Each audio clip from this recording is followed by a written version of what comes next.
Shout out na naman po sa akin mga viewers dyan, mga followers, ayan, subscriber, ayan, mababait sila dyan, ayan, kakain naman tayo. Samahan niyo po kumain. Tara.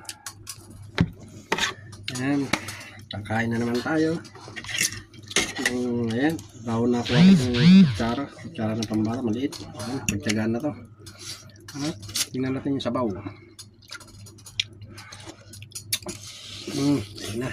Ayan, mag-asawa ng luto. Ayan, dahon po ng ampalaya. Halo na sa kakamote.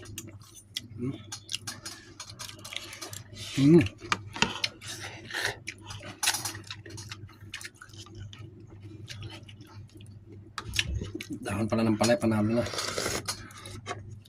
Nakakamiss tong ganitong ulam ng palaya sa probinsya.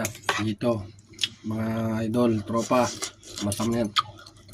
Ang mahal lang daw ng palaya, 3 pirasong tangkay, 5 dirham.